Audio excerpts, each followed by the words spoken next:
Je suis Anne-Marie Chartier. J'ai fait toute ma carrière de professeur dans la formation des maîtres du primaire à l'École normale de Versailles et puis ensuite dans les instituts de formation des maîtres au moment où la formation est devenue universitaire.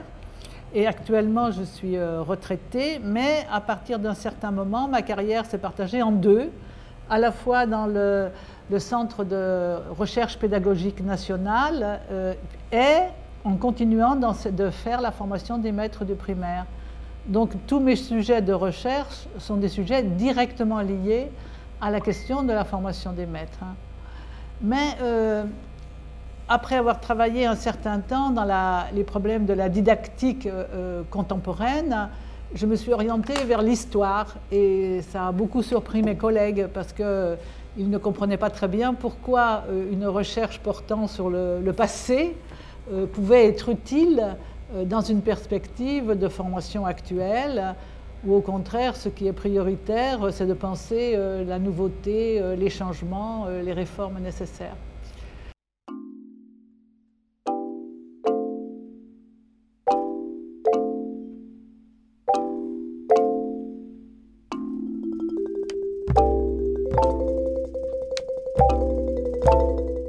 Moi-même, je me suis beaucoup interrogée sur l'aspect utile ou comment dire, uniquement pour le plaisir de la recherche historique du passé.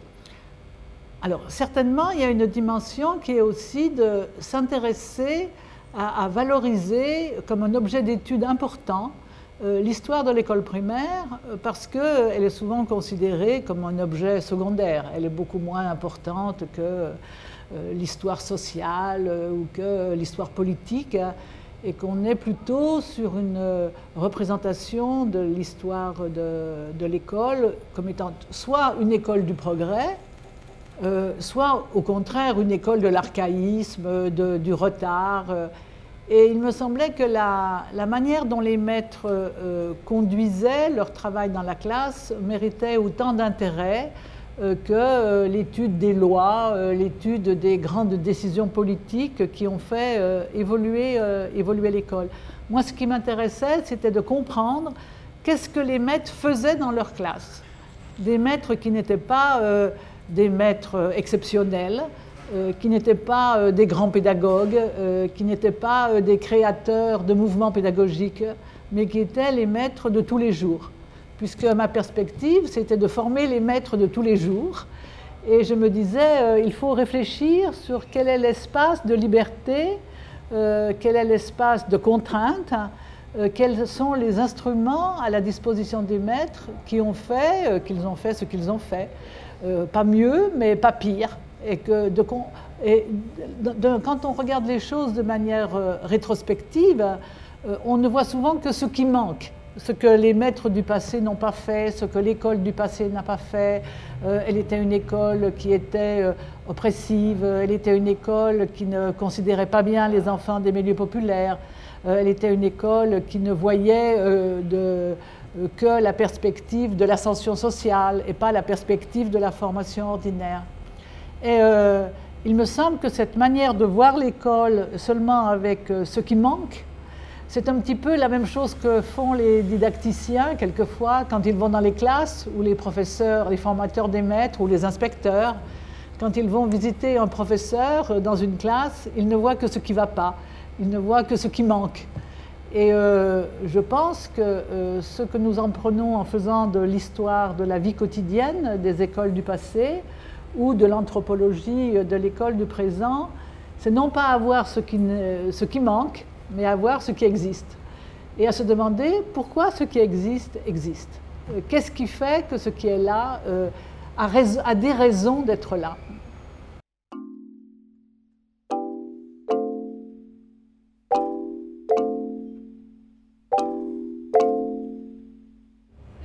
Au moment où j'ai commencé les recherches historiques, c'était le moment des débats sur la lecture. Des guerres des méthodes d'un côté, syllabique contre global, et tout le monde se disputait autour des problèmes de la linguistique et des problèmes de la psychologie cognitive, de l'arrivée des références savantes à l'intérieur de l'éducation, de l'enseignement de la lecture. Et d'autre côté, il y avait le problème de l'échec scolaire des enfants sur cette question, non seulement au début de leur vie pédagogique dans les petites classes, mais aussi dans le collège, où les professeurs se lamentaient que les élèves n'aiment pas lire. C'est même pas qu'ils n'aiment pas lire, c'est que certains n'aiment pas lire parce qu'ils lisent mal. Et puis, il y a ceux qui ne lisent pas mal, mais que la lecture n'intéresse plus. Ce sont les très bons élèves qui vont faire des études de maths, des études de physique, et ils savent qu'ils n'ont pas besoin de lire des romans pour réussir. Alors, ce que j'ai cherché à faire, c'est à d'abord comprendre avec quels étaient les instruments avec lesquels les maîtres apprenaient à lire aux enfants. Parce que bien sûr, nous ne pouvons pas retourner dans les écoles du passé comme nous pouvons aller dans les écoles d'aujourd'hui pour voir comment se passent les leçons de lecture.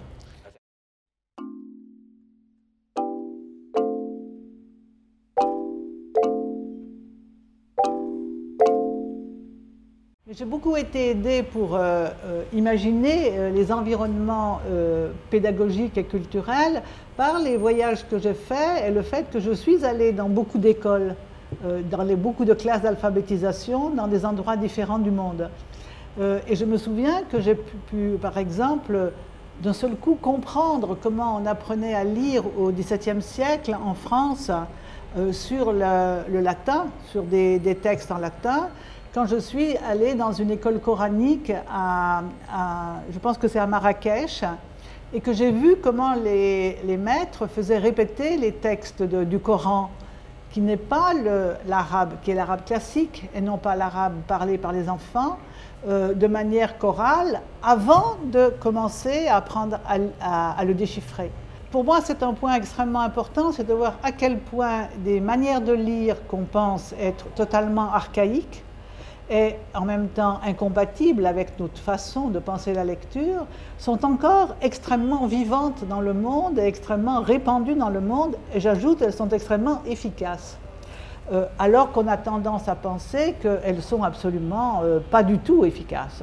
Alors en revanche, le problème est de savoir quel est le type de lecture qu'on apprend quand on apprend à lire des textes qu'on sait par cœur. Et évidemment, on n'est pas dans le même modèle de lecture quand on apprend surtout à relire des textes que lorsqu'on apprend à lire des textes éphémères, les textes des nouvelles qu'on va lire un jour et puis qu'on va mettre à la poubelle le soir.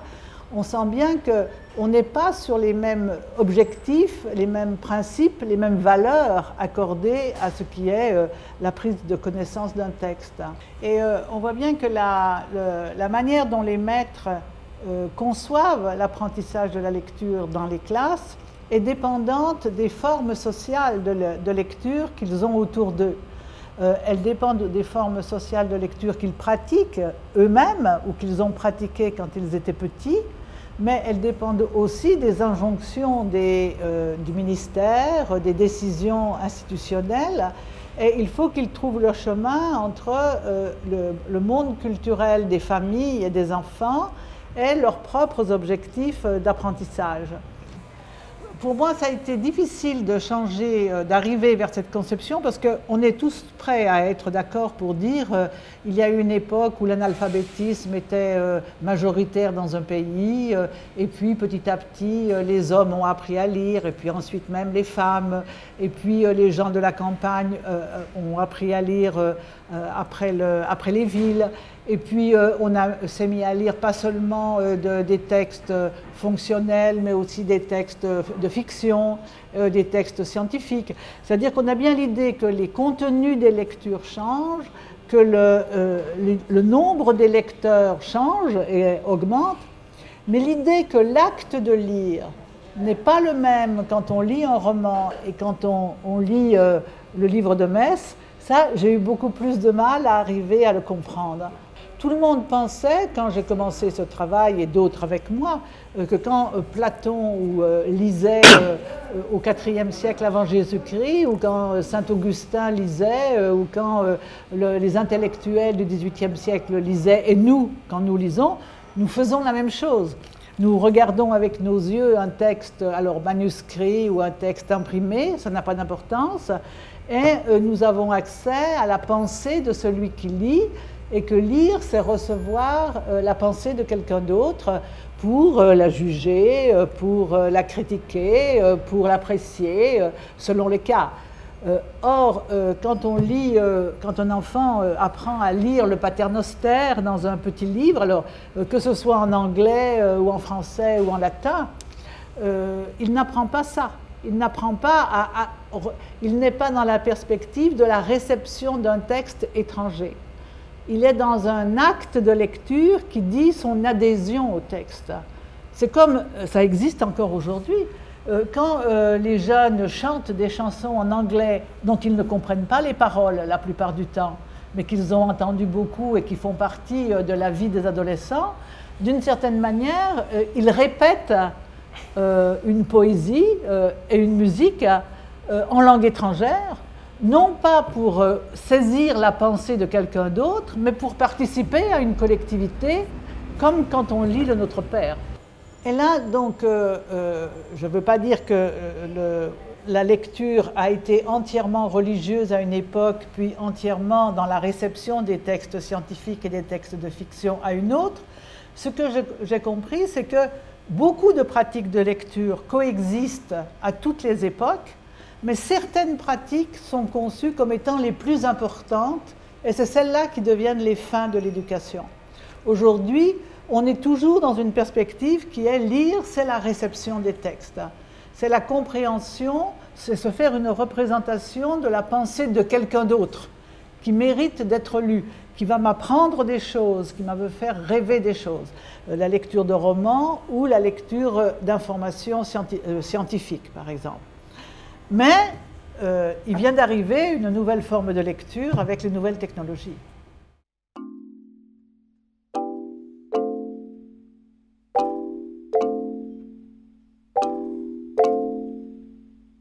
Alors, la chose qui est le plus visible avec l'arrivée des nouvelles technologies, c'est qu'on est sur un système d'interaction permanente de la lecture et de l'écriture. Dans la tradition de la lecture, de la réception, le moment où je lis, ce n'est pas le moment où j'écris. Je veux dire que le moment de lecture est un moment qui est séparé de la personne qui a écrit. Je ne sais pas où est l'auteur. Le texte est devant moi. Souvent, ce sont des textes longs. Et je dois parcourir à mon rythme la totalité du texte pour m'en faire une représentation. Et le cas échéant, si je suis un critique littéraire, je vais écrire quelque chose sur le roman dans les journaux. Si je suis un élève, je vais rédiger un devoir qui dit ce que je pense du texte. Je souffre beaucoup. Mais il n'y a pas d'interaction entre l'acte de lecture et l'acte d'écriture. Il y a même dissociation claire entre les deux. Et bien évidemment, on lit infiniment plus qu'on écrit. Écrire est un acte coûteux, limité, alors que la lecture est un acte qui peut aller très vite. Je peux lire en une journée ce qu'une équipe de chercheurs a mis 2 ans ou 3 ans à écrire. Avec les nouvelles technologies, ce qui apparaît bien, c'est ce mélange permanent de l'interaction entre l'écriture et la lecture, et sur des messages très brefs et instantanés. C'est-à-dire que je ne suis pas séparée de la personne à qui j'écris, j'attends sa réponse immédiatement ou presque, et s'il tarde à répondre, je demande d'abord. Et on est sur un autre mode de communication, c'est-à-dire que dans l'école, on est bien toujours sur la lecture de réception, mais dans la pratique sociale entre pairs et dans la rue, ce que les jeunes pratiquent, c'est une lecture c'est une lecture de communication. Alors, là-dedans, il peut y avoir des lectures longues, parce que je peux envoyer des textes que j'ai recopiés ailleurs, que j'ai pris sur Internet. Je peux diffuser des textes à une vitesse absolument incroyable, comme on n'a jamais fait auparavant. Mais la manière de lire ces textes est influencée par la manière d'interagir dans la lecture-écriture. Et souvent, ce qui se passe, c'est que ce que je vais faire, c'est lire de manière très rapide pour prendre quelques informations. On n'est plus dans la valorisation du processus de lecture lente, qui était celui des livres anciens dans la tradition précédente. On est plutôt dans la multiplication des références dont on doit prendre des informations pour faire des réseaux de signification. Et forcément, on ne peut pas gagner sur tous les tableaux, parce que la chose qui n'a pas changé, c'est la durée des journées.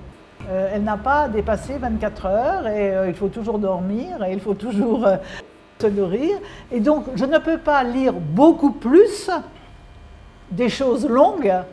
C'est-à-dire que si je suis en relation et je tweete et je fais des mails pendant 2 heures par jour, alors je ne lis pas des romans très longs pendant 2 heures par jour. Et donc là, il y a un vrai problème de concurrence des manières de lire dans l'ancien système et le nouveau système.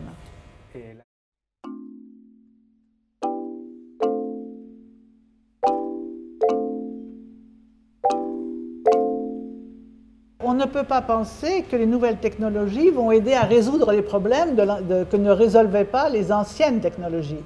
Elles vont poser autant de problèmes qu'elles vont apporter de nouvelles solutions, puisque la modification des instruments entraîne aussi une modification des modes de communication et de contenu, mais on va retrouver les mêmes problèmes de classement, les mêmes problèmes d'échec scolaire, les mêmes problèmes de compréhension avec les nouvelles technologies qu'avec les anciennes technologies.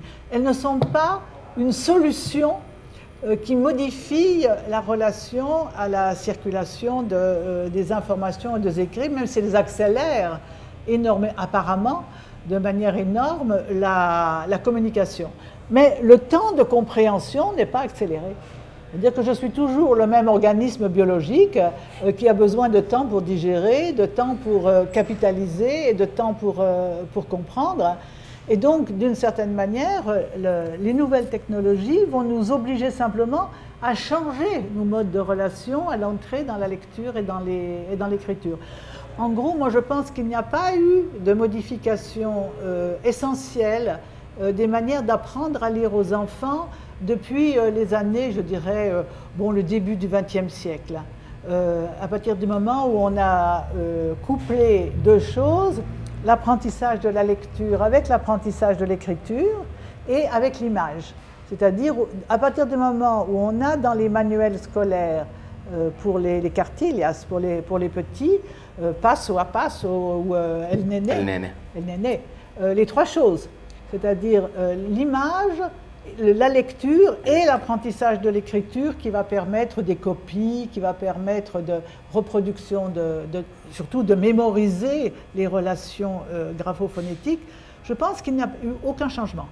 On a eu énormément de savoirs qui ont progressé sur ce qui permet la réussite ou l'échec de l'apprentissage, ce qui permet d'accélérer ou de faire obstacle à l'apprentissage. Mais je ne vois pas qu'il y a eu de nouvelles méthodes, il y a eu des aménagements de surface. Je pense qu'aujourd'hui, avec l'arrivée des instruments du couplage de l'écran et de la voix et de l'image, avec les interactions qui sont dans le clavier sur la lecture et l'écriture, probablement, dans les années qui viennent, des professeurs dans la classe sont en train d'inventer de nouvelles méthodes d'apprentissage, de nouvelles progressions, de nouveaux modes de fonctionnement de l'apprentissage. Et je pense que c'est pour le savoir, il faut aller dans les classes. Ce n'est pas dans les laboratoires de psychologie, ni dans les laboratoires de linguistique, ni non plus dans les lieux de production de la marchandisation des logiciels. Qu'on va le trouver, c'est dans les classes où les maîtres travaillent au jour le jour avec les enfants.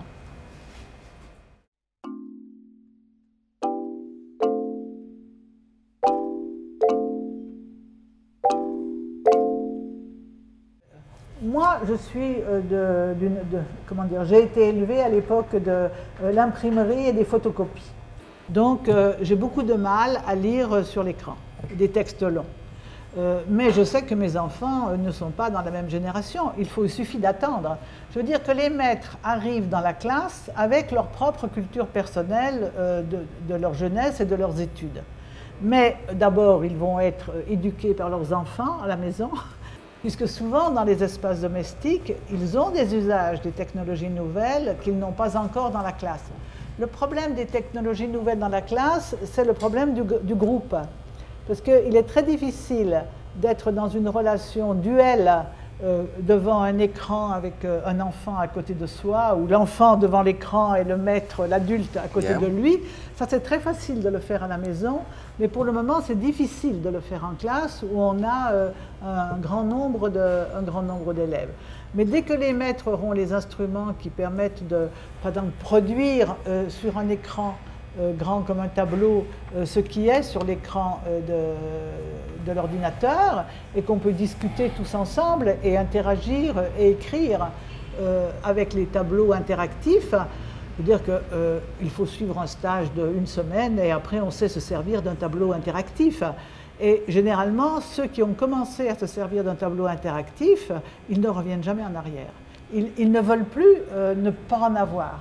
C'est-à-dire que c'est très difficile quand on s'est familiarisé avec une technologie qui est peu coûteuse et qui économise beaucoup d'énergie mentale. Parce que tous les instruments technologiques qui nous sont donnés, ce sont des prothèses de mémoire. Et que ce qui est formidable pour les enseignants, c'est de pouvoir garder en mémoire des étapes de ce qui a été travaillé en classe, alors que pour le moment, ils sont obligés soit de le marquer sur du papier, soit de le tenir dans leur tête, et c'est très, très coûteux. Et donc, il manque beaucoup de choses.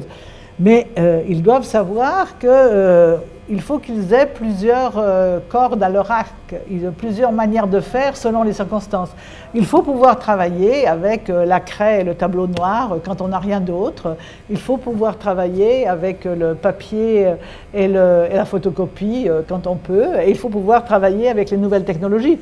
Ce n'est pas simplement un problème de coût des installations qui est un problème, c'est un problème de l'entretien des installations. Et je pense que c'est ça qui va, pour le moment, creuser l'écart entre les pays riches et les pays pauvres. Ce n'est pas la compétence des enseignants à utiliser les nouvelles technologies, c'est la capacité des budgets publics à soutenir l'entretien permanent des nouvelles technologies, qui sont des technologies marchandes. Et donc, l'objectif des marchands, c'est de rendre obsolètes très rapidement les nouveaux instruments pour qu'on en rachète de nouveaux. Et ça, c'est une chose qui est nouvelle dans l'histoire de l'enseignement. Parce que jusque-là, les instruments étaient conçus pour être durables.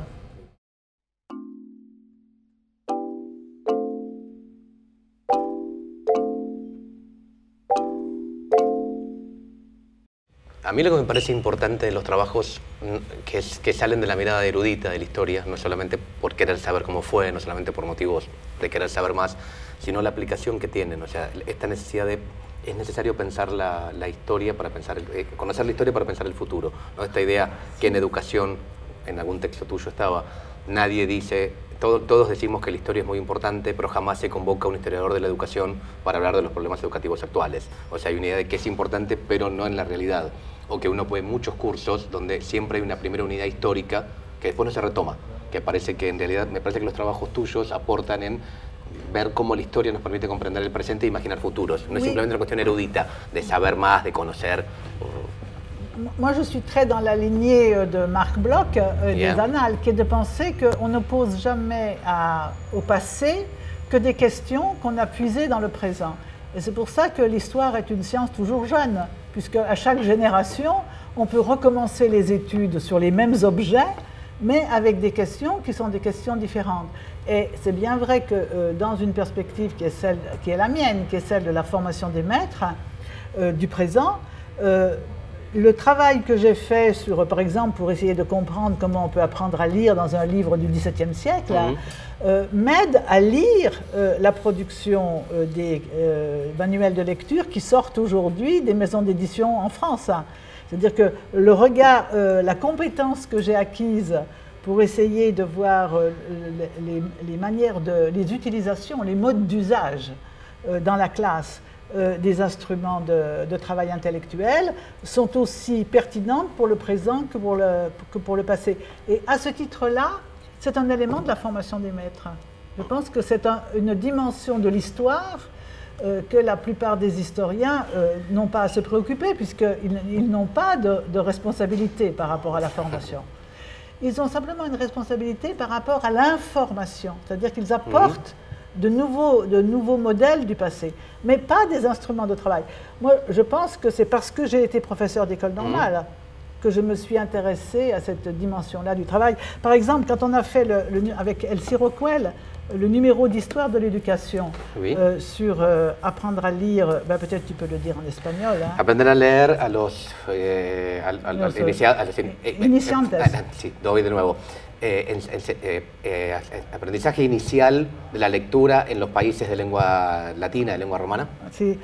On a voulu faire une comparaison à la fois dans le temps, depuis le XVIIe jusqu'au XXe siècle, et en même temps dans la géographie. C'est-à-dire voir comment des pays qui sont tous des pays de culture catholique, l'Espagne, le Portugal, l'Italie, la France, le Mexique, le Chili, le Brésil, ont conçu des méthodes d'apprentissage de la lecture de langue romane, avec une modalité aussi de langue qui est proche du latin, mais qui en même temps sont dans leurs principes similaires et dans leur réalité sur le terrain différentes. Comment chaque pays construit finalement une culture nationale, non pas dans les principes sont internationaux, mais dans les pratiques. Ce sont les pratiques de terrain des maîtres qui font les cultures nationales scolaires, et non pas les textes législatifs ou descriptifs, puisqu'on peut dire le texte de la loi de Sarmiento et le texte de la loi de Jules Ferry, quand on les lit naïvement, on pourrait croire que c'est le même texte. Et en fait, c'est les mises en application sur le terrain qui montrent qu'on est dans des mondes différents. Je pense que c'est ça qui est de redonner valeur à la culture de terrain. A mí me gustó otra cosa que decías hace un rato de trabajar con las formas de enseñanza del maestro común. No tanto ver los grandes renovadores, los grandes pedagogos, sino ver al maestro cotidiano, al maestro que no dejó marca en la historia, ¿no?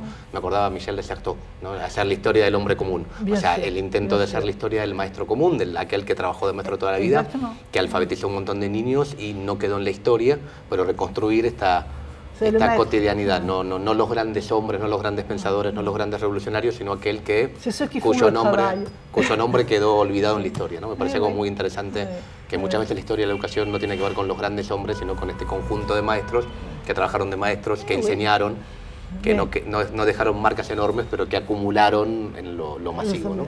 Absolument. Je pense que ce sont ces maîtres anonymes qui font l'histoire. Mais bon, on est beaucoup à penser comme ça. Sí, tenemos a pensar en los grandes hombres, los grandes pedagogos. Oui.